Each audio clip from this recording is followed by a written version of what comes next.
તો દાહોદમાં ચૂંટણી પૂર્વે જ અજીબોગરીબ કિસ્સો સામે આવ્યો। એક ઉમેદવારે 3 પાર્ટીમાંથી ફોર્મ ભર્યા।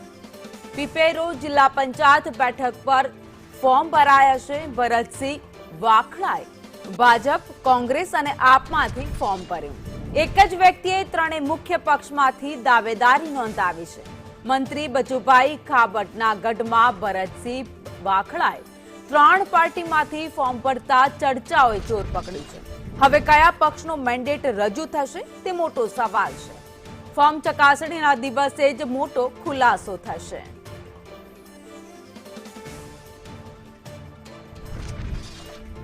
તો ગત રોજ ફોર્મ ભરવા માટે છેલ્લો દિવસ હતો, ત્યારે દાહોદની એક બેઠક ચર્ચામાં રહી, કારણ કે એક ઉમેદવાર જેણે 3 પાર્ટીમાંથી ફોર્મ ભર્યું છે।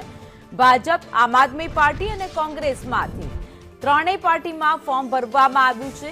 ભરતસિંહ વાખડા જેમણે 3 પાર્ટીમાંથી ફોર્મ ભર્યું છે। વધુ અપડેટ સાથે સંવાદદાતા હેમલ પંચાલ અમારી સાથે જોડાઈ ગયા છે। હેમલ, એક જ ઉમેદવાર જેણે 3 પાર્ટીમાંથી ફોર્મ ભર્યું, હવે મેન્ડેટ આવશે ત્યારે મોટો ખુલાસો થશે।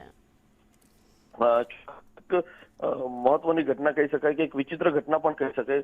પ્રથમ વખત આવો કિસ્સો સામે આવ્યો છે કે દાહોદમાં ફોર્મ ભરવાની પ્રક્રિયા પૂર્ણ થતા જ એક માહિતી એવી સામે આવી છે કે દેવગઢ બારિયાની વિધાનસભા પેપેરો સીટ છે, ત્યાં બાજુ જિલ્લા પંચાયત બેઠક પર વાપરશો જિલ્લા પંચાયત બેઠક પર એક વ્યક્તિ જે ભારતસિંહ વાખડા જે ભાજપની અંદર પણ ફોર્મ ભર્યું છે, કોંગ્રેસની અંદર પણ ફોર્મ ભર્યું છે અને આપ દ્વારા પણ તેને ફોર્મ ભરવામાં આવ્યું છે।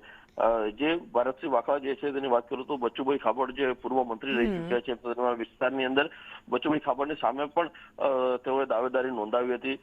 વિધાનસભાની અંદર પણ તેમની સામે લડ્યા હતા, આપની અંદર પણ તેઓ લડ્યા હતા, કોંગ્રેસની અંદર પણ બચુભાઈ ખાબડની સામે જ તેઓ ત્યાં લડ્યા હતા। આ વખતે સ્પષ્ટ જણાઈ રહ્યું છે કે તેઓ ભાજપની અંદર જશે અને ભાજપમાંથી વિજય બનશે એવું કંઈક કહેવામાં આવી રહ્યું છે, ખાસ કરીને તો। જી, આભાર માહિતી માટે।